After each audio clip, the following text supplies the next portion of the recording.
শুভ সন্ধ্যা বন্ধুরা। আজকের সন্ধ্যায় বরাক উপত্যকা থেকে আসা কয়েকটি গুরুত্বপূর্ণ খবর হলো, আজ আসামের গৌহাটিতে বিরাট বড় জনসভায় অংশগ্রহণ করেছেন কেন্দ্রীয় স্বরাষ্ট্রমন্ত্রী অমিত শাহ। অমিত শাহ একটি বিরাট বড় জনসভা করেন এবং 2024 বিধানসভা নির্বাচন নিয়ে বিভিন্ন তথ্য যাচাই করেন। বিশেষ করে ভারতীয় জনতা পার্টি অর্থাৎ বিজেপি এই মাস অর্থাৎ আগামী মাস ধরে বিভিন্ন নির্বাচনী প্রচারে ঝাঁপিয়ে পড়বে। তার আগে আজ বিভিন্ন জেলা পরিষদ এবং বিভিন্ন আঞ্চলিক পরিষদ, গ্রাম পরিষদ, পঞ্চায়েতের সদস্যদের সাথে সাক্ষাৎ করেন কেন্দ্রীয় স্বরাষ্ট্রমন্ত্রী অমিত শাহ। তিনি বলেন যে 11 বছর থেকে আসামে বিজেপি সরকার রয়েছে এবং খুব ভালোভাবে কাজ করছে। বিশেষ করে উত্তর পূর্বাঞ্চলের দিকে প্রধানমন্ত্রী নরেন্দ্র মোদী এবং আসামের মুখ্যমন্ত্রী ডক্টর হিমন্ত বিশ্ব শর্মা কাজকর্মগুলো করছেন এবং 2024 বিধানসভা নির্বাচনেও আসামে ভারী সংখ্যা ভোটে জয়লাভ করবে ভারতীয় জনতা পার্টি।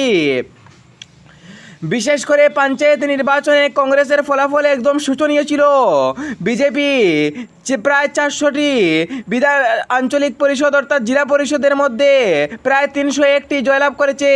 তা নিয়ে কেন্দ্রীয় স্বরাষ্ট্রমন্ত্রী নবনিযুক্ত পঞ্চায়েত প্রতিনিধিদেরকে অনেক অনেক ধন্যবাদ দিয়েছেন এবং 2026 বিধানসভা নির্বাচনের জন্য সবাইকে অনেক অনেক ধন্যবাদ দিয়েছেন, যাতে বিজেপি সরকার আবার আসে তার জন্য প্রয়াস চালান। ডোনাল্ড ট্রাম্পের শুল্ক আরোপে প্রায় মাথায় হাত কোটি কোটি শ্রমিকদের। বিশেষ করে ব্যবসা বাণিজ্যের ক্ষেত্রে প্রায় কোটি কোটি শ্রমিক বিপাকে কাজ ছেড়ে হতে হয়েছে বিভিন্ন শ্রমিকদের।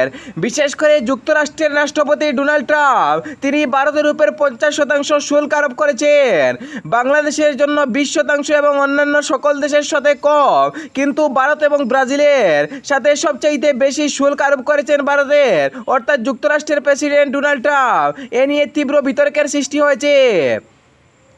বিশেষ করে ব্যবসা বাণিজ্যের ক্ষেত্রে বিভিন্ন জনগণ যুক্তরাষ্ট্রের সাথে সম্পর্ক থাকে, কিন্তু সেই যুক্তরাষ্ট্রের সাথে আবার সম্পর্ক ছিন্ন ভিন্ন হতে পারে। বিশেষ করে ভারতের বিভিন্ন পণ্য সামগ্রী আমদানি হয়ে থাকে যুক্তরাষ্ট্রে এবং বিভিন্ন শ্রমিকরা উৎপাদন এবং উপকরণের মাধ্যমে সাহায্য পেয়ে থাকে, কিন্তু ডোনাল্ড ট্রাম্পের শুল্ক আরোপ করার কারণে আমদানি এবং রপ্তানিতে বিশেষ প্রভাব পড়তে পারে। তা নিয়ে কোটি কোটি শ্রমিক বিপাকে। 100 সাল পূর্তি উপলক্ষে আরএসএস প্রধান মোহন ভাগবতের বড় ঘোষণা। কেন্দ্র সরকার জানিয়ে দিয়েছিল যে প্রত্যেক পরিবারে 2টি সন্তান থাকা উচিত। তা কুচা মারিয়ে আরএসএস প্রধান মোহন ভাগবত বলেছেন যে প্রত্যেকটি পরিবারে 3টি সন্তান করা উচিত।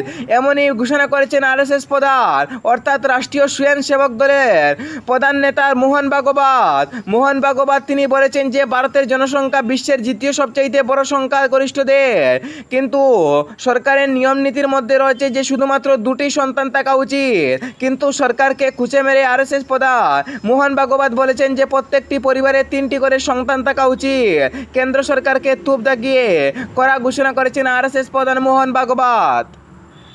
কাটলিছড়ায় প্রায় হাজার হাজার মহিলাদের অরুণোদয় থেকে নাম কর্তন।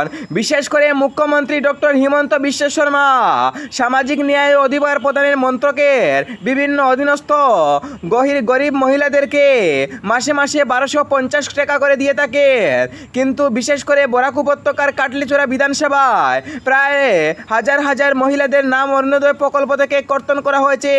তা নিয়ে এবার মামলা করতে যাচ্ছেন কাটলিছড়ার বিধায়ক সুজামুদ্দিন লস্কর সাংবাদিকদের সাথে কথা বলতে গিয়ে এমনটাই জানিয়েছেন। তিনি জানিয়েছেন যে কাটলিছড়ায় প্রায় হাজার হাজার মহিলাদের নাম কেন অরুণোদয় প্রকল্প থেকে কর্তন করা হলো তা নিয়ে তীব্র বিতর্কের সৃষ্টি হয়েছে। জমিয়ত উলামা হিন্দের নেতৃত্বে বলা হয়েছিল যে শুক্রবারের জুম্মার নামাজ পর মসজিদে দোয়া পাঠ করার জন্য আজ বরাক উপত্যকা সহ আসামের বিভিন্ন স্থানে মাদ্রাসা মসজিদে জুম্মার নামাজের পর দোয়া পালন করা হলো, অর্থাৎ মুসলমান ধর্মাবলম্বী মানুষদের অবস্থা খারাপ হতে পারে এমনই মন্তব্য করেছিলেন জমিয়ত উলামা হিন্দের প্রধান বিভিন্ন ব্যক্তিরা।